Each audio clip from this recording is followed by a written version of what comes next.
Guys, you are welcome. आज हम आप लोगों को translation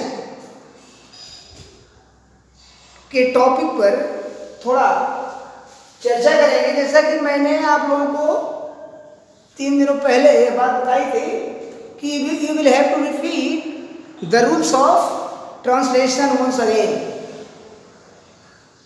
That is why I am going to suggest you all how to translate a sentence properly. First of all, you must follow the rules, the mode of translation. So in the beginning, you will have to know the proper use of your auxiliaries. So today I will discuss the proper use of auxiliary as be. You must know be. Be means it creates 5 issues. इससे 5 बच्चे पैदा होते हैं B से अंग्रेजी में। तो कहेंगे सर 5 बच्चे में से इसके 5 जो रूप हैं, इसी के छोटे छोटे बच्चे हैं। इन इसके छोटे छोटे बच्चों को आप जब तक नहीं जानेंगे, you can not translate well. आप अच्छे ढंग से अनुवाद नहीं कर सकते। जैसे भी बताया गया, इज एम आर प्रेजेंट में होते हैं। इसके 2 और बच्चे हैं, पास्ट में वाज और वेल। तो ऑन द होल कुल मिलाकर you can say that B bears, B gives 5 issues. ये 5 बच्चों को समेटे हैं। उन्हीं बच्चों को आपको जानना है। जैसे ही आर वाज देयर, तो सबसे पहले माय डियर स्टूडेंट्स, आपको छोटी छोटी चीज़ों को जानना होगा। जब तक आपको छोटी चीज़ें नहीं आएंगी, जब तक आपको बेस नहीं आएगा, जब तक आप मेन एलिमेंट्स में नहीं आएंगे, you can not translate a line simply. तो बड़ी सिंपल रूल है, बड़ा ही साधारण नियम है। तो आपको सामान्य तौर पर सेंटेंस के काइंड से बताया गया है कि जो आपको जनरली मिलते हैं अंग्रेजी में। जैसे आपका अफर्मेटिव होता है, जिसको आप पॉजिटिव बोलते हैं, अर्थात हिंदी में क्या बोलते हैं, सकारात्मक। सेकंड मिलता है नेगेटिव। नेगेटिव मीन्स इसमें नो और नॉट का प्रयोग होता है। नो नॉट नेवर फॉलो इधर, नो नॉट नेवर फॉलो इधर। नो नॉट और नेवर को दिमाग में रखेंगे। जब भी कहीं अंग्रेजी में नो नॉट नेवर मिले तो you must follow that's negative. और तीसरा बनता है आपका इंट्रोगेटिव सेंटेंस। तो इंट्रोगेटिव सेंटेंस में भी आपके 2 टाइप्स बनते हैं। पहला है, इसको बोलते हैं जनरल और सिंपल इंट्रोगेटिव, जिसमें यस आर नो टाइप, जिसके आंसर में यस आर नो लगाने पर उत्तर निकलता है। इसमें आपको मिलेंगे, तो चलते हैं आपको, let us come on a topic step by step.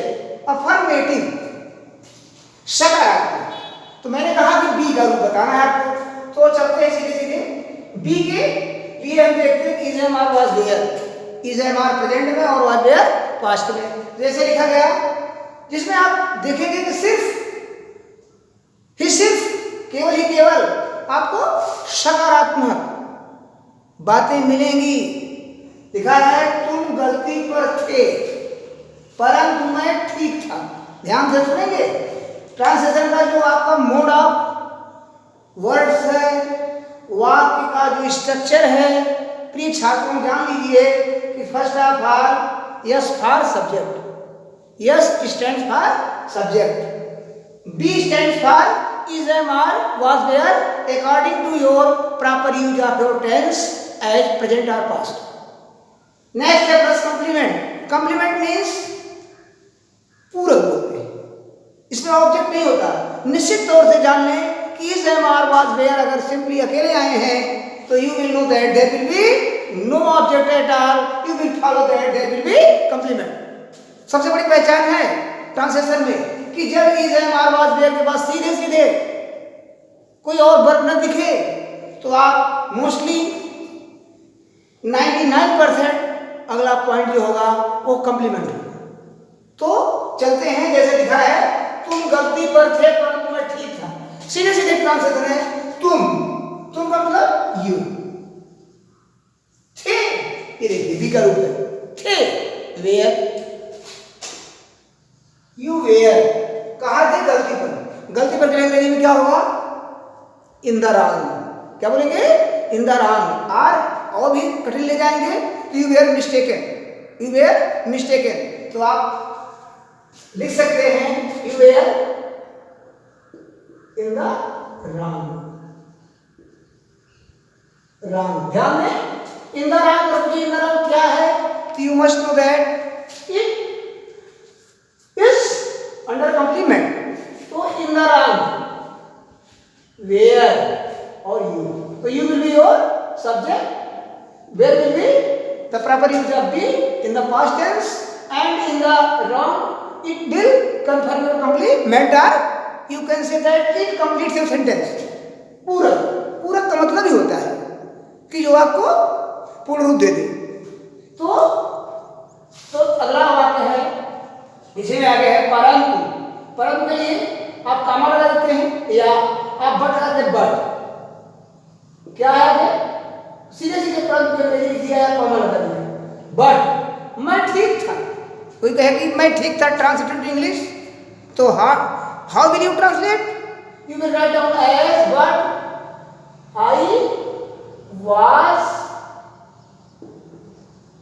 In the right, इसको ऐसे भी कर सकते हैं, तुम गलती पर थे, तो you were at fault, translation कई मोड हैं, प्रिय छात्रों किताबों में बहुत से प्रकार से ट्रांसलेशन दिए जाते हैं, तो आपको जो भी मोड्स हैं आपने शिक्षक के माध्यम से इतना जान लें कि किसी भी ट्रांसलेशन के कई प्रकार से ट्रांसलेशन होते हैं, नहीं तो आप भ्रम हो जाएंगे कि सर ने इन द रॉन्ग बता दिया, कोई मिस्टेकन बता दिया या कोई एट फॉल्ट बता दिया, तो all these three modes are the same, there is no difference, only you will have to understand the ways of translation, but लेकिन मैं ठीक था, I was in the right,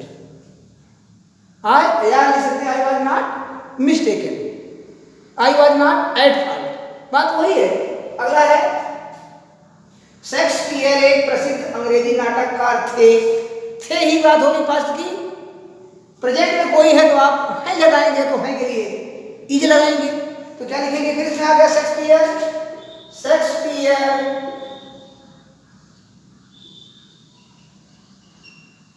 पहले थे, देखिए बी आ गया, सीधे सीधे बी, वास क्या थे, एक प्रसिद्ध नाटककार, अंग्रेजी नाटककार, तो क्या लिखेंगे, वास आ फेमस, लिखा है अंग्रेजी नाटककार, मीन्स नाटक जो लिखते थे वो किस भाषा में लिखते थे, अंग्रेजी में, वाज अ फेमस इंग्लिश, नाटककार को क्या लिखेंगे आप, ड्रामेटिस्ट या प्ले राइट, चाहे लिखें ड्रामेटिस्ट या प्ले राइट, तो हम लिख देते हैं ड्रामेटिस्ट, DRAMATIST। तो गाइस उम्मीद है कि आपको समझ में आ गया होगा, बहुत सिंपल सी चीज़ है, एक अच्छा से पढ़ाया जाता है, लेकिन मैंने दोहराने का काम इसलिए किया कि मेरे बच्चे, मेरे छात्र इसको पुनः एक बार दिमाग में रख लें कि ट्रांसलेशन करने का जो सबसे आसान तरीका है, सबसे पहले आपको सिस्टम में आना होगा, सिस्टम की जानकारी होगी तो बड़े से बड़े वाक्य को आप ट्रांसलेशन करने में कोई दिक्कत नहीं होगी। आइए चलते हैं, आप कॉपी कलम लेंगे, नोट्स में रखेंगे कि ये जो आपको ये चौकोर आयताकार जो पोर्शन में रखे गए हैं, यही आपके दिमाग में होना चाहिए। कोई पूछे बी क्या है, तो is M R was were, था थी थे, है, हूँ, हो, ये दिमाग में रखेंगे। अब आगे चलते हैं निगेटिव, निगेटिव देखें, निगेटिव में देखते हैं, सीधी सीधी बात है, नकारात्मक, subject plus B plus not या नो प्लस कंप्लीमेंट। तो देखते हैं मोहन समझदार नहीं है। अब आप देखते हैं कि इसमें क्या करना है, मोहन समझदार नहीं है, समझदार के लिए क्या करेंगे अंग्रेजी में, वाइज, क्या लिखेंगे, वाइज हो जाएगा। अब सब्जेक्ट के हिसाब देखेंगे, ये देखिए इसमें आपको दिया गया है subject plus B plus not या नो प्लस कंप्लीमेंट, तो हो जाएगा मोहन इज नॉट वाइज। ये तो मोहन समझदार नहीं है, तुम 1% विद्यार्थी नहीं हो, सीधी सीधी बात है। You are not a hard working, लिखेंगे हार्ड वर्किंग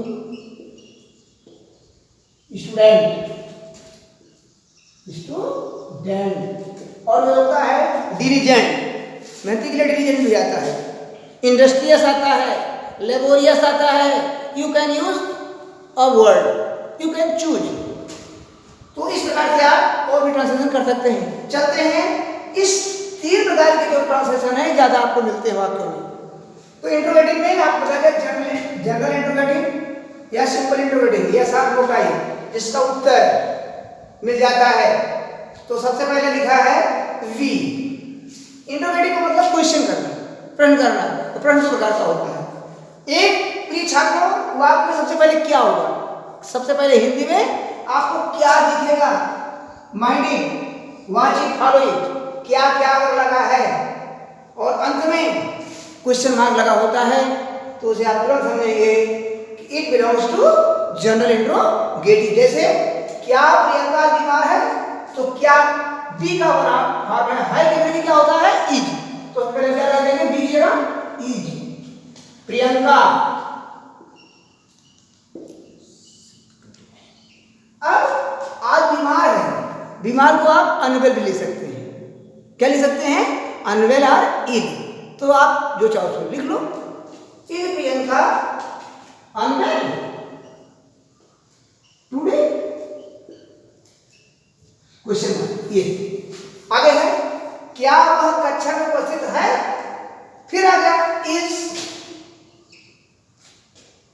कक्षा में उपस्थित है बाद में, इज वह इंग्लिश ही, उपस्थित करेगी प्रेजेंट, कहां, कक्षा में, इन the class, in the class,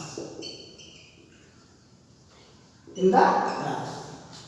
next में WH टाइप के बी में इंट्रोगेटिव का दूसरा पार्ट है, बस WH टाइप में सूत्र क्या है, WH वर्ड। WH वर्ड का मतलब हिंदी में जाने, जैसे है कब, क्यों, कहां, कैसे, कितने, किसका, किसकी, किसे, ये सब जो आते हैं बेटे वो WH में होंगे। तो WH का तात्पर्य हुआ WH में जितने भी होंगे, कब, क्यों, कहां, कैसे, क्या नहीं होगा, क्या तो नहीं होगा, क्या जो आएगा समझिए सिंपल इंट्रोगेटिव हो जाता है। आगे तो लिखा गया WH word plus B plus subject plus supplement question mark. ये आपका आयताकार जो क्वेश्चन इसके अंदर जो दिया गया है, ये जो है आपके स्पेशल इंट्रोगेटिव बोलते हैं, WH टाइप बोलते हैं। तो जैसे आपके बाहर कौन है, सीधे सीधे है, पहले कौन करेगी, ये देखिए कौन, सीधे सीधे है WH, तो हु मीन्स कौन, हु है, मीन्स क्या है, इज। बाहर क्या कहेंगे आप, आउटसाइड, बाहर के लिए आउट नहीं कहेंगे, आउटसाइड बोलेंगे, who is outside, question mark. Next है कक्षा में कितने विद्यार्थी हैं, ठीक है, कक्षा में कितने विद्यार्थी हैं, देखिए बीच में सवाल है, कितने, कितने क्या लिखेंगे आप, you will write down as how many. जब संख्या यदि के छात्रों तो हाउ मेनी लिखेंगे, लेकिन जब आपको मिलेगी कैपेसिटी जो बोलते हैं धारिता, वजन, उसमें क्या लिखेंगे, हाउ मच। जिसे हम गिनेंगे नहीं, जिसे हम तौलेंगे, तौलने वाले में हाउ मच, और गिनने में how many. It must be followed by you are, कि हाउ मच और हाउ मेनी का अंतर जरूर जाने। How many is used for the quantity, गणना के लिए, संख्यात्मक के लिए, जहां पर हम गिनेंगे वहां पर क्या लिखेंगे, हाउ मेनी। और जहां पर जल है, गैस है, दूध है, या कोई वजन की चीजें हैं, तो यहाँ क्या करेंगे, वहां उसको अंग्रेजी क्या बोलेंगे, कैपेसिटी। कैपेसिटी मीन्स धारिता, क्षमता, वजन को लेंगे तो कैपेसिटी बोलेंगे।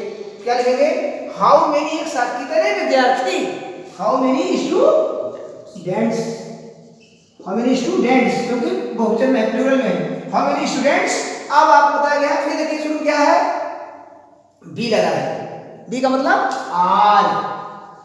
अभी सब्जेक्ट नहीं मिला है और इसमें सब्जेक्ट अगर नहीं है यू विल यूज द, तो देयर, और देयर भाई द नहीं there, how many students are there, कहाँ शुरू में है कक्षा में, ये आपका कंप्लीमेंट हो जाएगा in the class, in the class question 1। Dear students, I hope that you have understood well. अब आपको करना क्या है, किताब में खुद आप 10 से 20 वाक्य, अफर्मेटिव के 5, निगेटिव के 5 और इंट्रोगेटिव के 5 10 मीन्स आप 20 sentences will be translated by you all। आप खुद 20 वाक्य का ट्रांसलेशन किताब से करेंगे और समझने का प्रयास करेंगे। इन्हीं सेंटेंस को लेते हुए आगे की वीडियो के लिए फिर हम मिलेंगे। Thanks for watching, bye.